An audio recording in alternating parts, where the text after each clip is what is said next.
सभी मसीह भाई बहनों को जय मसीह की। आज की जो हमारी प्रार्थनाएं 10 वचनों को रोज सुने और पढ़े। धन आशीष पाने के लिए जो रुके हुए काम है, जो सफल नहीं हो रहे काम, उनके लिए मैंने ये वीडियो बनाया है। इन वचनों को आप रोज जरूर देखें और जरूर पढ़ें, ताकि अपने जो रुके हुए काम है वो जरूर पूरे हुए परमेश्वर की ओर से। हमारे पिता परमेश्वर हैं, जो कि असंभव को भी संभव करने वाले पिता परमेश्वर है। तो आपके जो भी काम रुके हुए हैं, जिनके घर में धन की कमी है, पैसों की थोड़ी कमी है, तो उनके लिए है। पहला वचन है नीति वचन 16 अध्याय का 3। अपने कामों को यहोवा पर डाल दे, इससे तेरी कल्पनाएं सिद्ध होंगी। हालेलुया।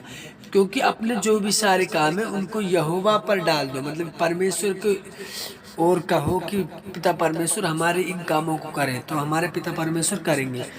अगला वचन है हमारा 1 राजा 2 अध्याय का 3। और जो कुछ तेरे परमेश्वर यहोवा ने तुझे सौंपा है, उसकी रक्षा करके उसके मार्गों पर चला करना, और जैसा मूसा की व्यवस्था में लिखा है वैसे ही उसकी विधियों तथा आज्ञाओं और नियमों और चुनौतियों का पालन करते रहना। हालेलुया। जिससे जो कुछ तू करे और जहाँ कहीं तू जाए उसमें तू सफल होए। तो पिता परमेश्वर के जो भी ये वचन है, इनको हम इस प्रकार समझे कि परमेश्वर क्या कहना चाहता है। कि परमेश्वर कह रहे हैं कि हम जो भी अपना सारा काम है उसे हम परमेश्वर को सौंपे, क्योंकि परमेश्वर हमारे हर जगह रक्षा करते हैं। हर जगह कहीं भी जाएंगे तो हमारी रक्षा करेंगे पिता परमेश्वर। तो हम हर एक काम को अगर परमेश्वर को सौंपेंगे तो हमारे पिता हमारी रक्षा करेंगे। तो हमें हर एक काम को हमारे पिता परमेश्वर को सौंपना चाहिए कि हे हमारे पिता, हम वहाँ पे जा रहे हैं, हम अपने आप को तेरे हाथों में सौंपते हैं, हमारे पूरे परिवार को तेरे हाथों में सौंपते हैं, हम अच्छे से पहुँचे। अगला वचन है हमारा इसी में दूसरा वचन लूका 16 अध्याय का 10। तो लूका 16 अध्याय का 10 ये कहना चाहता है, जो थोड़े से थोड़े में सच्चा है वह बहुत में भी सच्चा है, और जो थोड़े से थोड़े में भी अधर्मी है या झूठा है वह बहुत में भी अधर्मी है या यानी झूठा है। इसलिए जब तुम अधर्म के धन में सच्चे न ठहरे तो सच्चा तुम्हें कौन सौंपेगा। हालेलुया। तो पिता परमेश्वर यही समझाना चाह रहे हैं कि जब तुम थोड़े से थोड़े में सच्चे हो ना, तो तुम बहुत में भी सच्चे रहोगे। जब तुम थोड़े से थोड़े में ही सच्चे नहीं हो तो ज्यादा से ज्यादा में सच्चे कैसे रहोगे। तो हमें पिता परमेश्वर के हर एक काम के थोड़े से काम के में भी हमेशा सच्चा रहना चाहिए, जो भी काम है पिता परमेश्वर का। तो हमें इन वचनों को जरूर अपने अच्छे से देखें, ताकि हमारे इन वचनों के द्वारा हमारे घर में जो धन की आशीष है, जो भी हमारी जो कल्पना है, जो भी हमारे घर में जो दुख तकलीफें हैं, वो सारी दूर हो जाएंगी इन वचनों के द्वारा। क्योंकि इन वचनों से हमारे परमेश्वर से आमने सामने ही बात होती है। हालेलुया। अगला वचन है हमारा यशायाह 41 अध्याय का 10। मत डर क्योंकि मैं तेरे संग हूँ, इधर उधर मत ताक क्योंकि मैं तेरा परमेश्वर हूँ। मैं तुझे दृढ़ कराऊंगा और तेरी सहायता करूंगा, अपने अधर्म में दाहिने हाथ से मैं तुझे संभाले रहूंगा। तो इस वचन का मतलब ये है कि मत डर, क्योंकि हमें डरना तो रहना ही नहीं है। क्योंकि हमारे पिता परमेश्वर ने हमें हर एक चीज के सामने डरने की तो कोई वजह ही नहीं दी। क्योंकि हमारे पिता परमेश्वर असंभव को भी संभव करने वाले हैं। उन्होंने मौत पर भी विजय पाली। तो दुष्ट आत्माओं से या किसी भी परिस्थिति में हमें मत नहीं डरना है, क्योंकि हमारे संग कौन रहता है, पिता परमेश्वर यहोवा। क्योंकि उनका वचन है कि मैं दृढ़ कराऊंगा, मैं तेरी सहायता करूंगा और दाहिने हाथ पे मैं संभाले रहूंगा, क्योंकि उनका दाहिना हाथ हमारे साथ हमेशा रहता है। हालेलुया। तो हमें इन वचनों को अच्छे से देखना है, ताकि हमारे जो घर में है, जो भी दुख तकलीफें हैं, वो हमारे घर में आशीषों के साथ आए। अगला वचन हमारा है यिर्मयाह 17 अध्याय के साथ।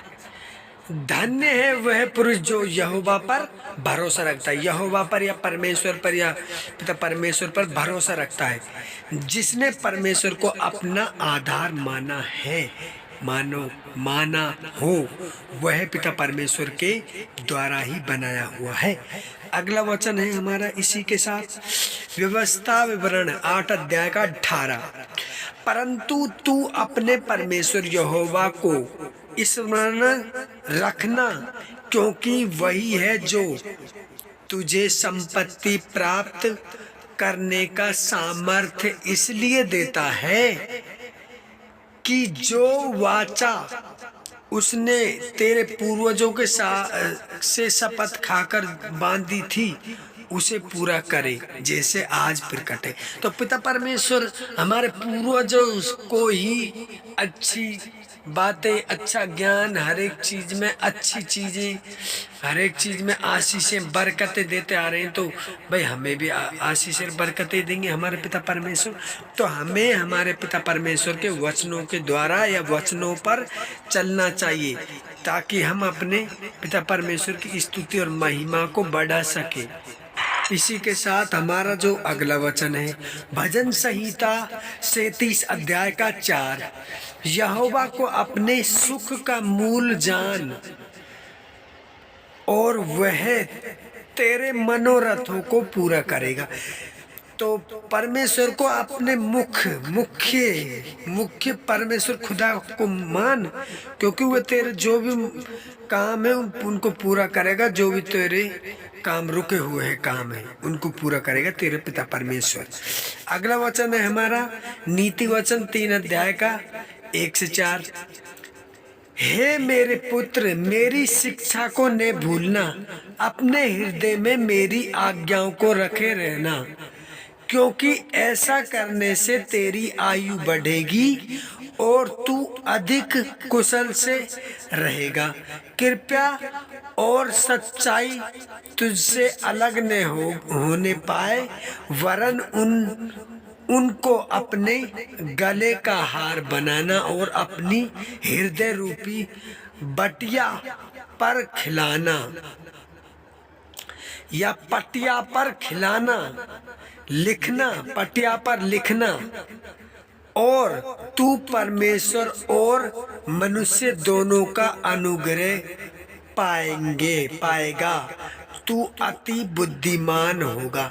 तो पिता परमेश्वर इस वचन से हम यही समझ सकते हैं, क्योंकि जो भी हम अपने पिता परमेश्वर की शिक्षा को सीखेंगे, शिक्षा को जानेंगे, तो हम उसको नहीं भूल पाएंगे। अगर हमारे पिता परमेश्वर के हम नियमों पर चलेंगे तो पिता परमेश्वर हमारे साथ रहेंगे हमेशा, और हम उनकी शिक्षा को नहीं भूल पाएंगे, और उनके द्वारा जो भी वचन है उनको हम नहीं भूलेंगे, और उनकी शिक्षा के द्वारा ही चलेंगे और बुद्धिमान होंगे।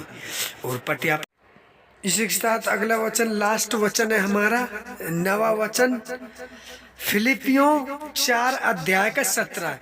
यह नहीं कि मैं दान चाहता हूँ, परंतु मैं ऐसा फल चाहता हूँ जो तुम्हारे लाभ के लिए बढ़ता जाए। तो पिता परमेश्वर का यही मतलब है कि मैं ऐसा दान चाहता हूँ तुम्हें जो तुम्हारे लाभ हो, तुम्हें बढ़ता जाए। ऐसा नहीं कि मैं तुम्हें दे दूं और वो वहीं स्थायी हो जाए, तुम्हारा ऐसा लाभ देना चाहता हूँ जो तुम्हें बढ़ता जाए।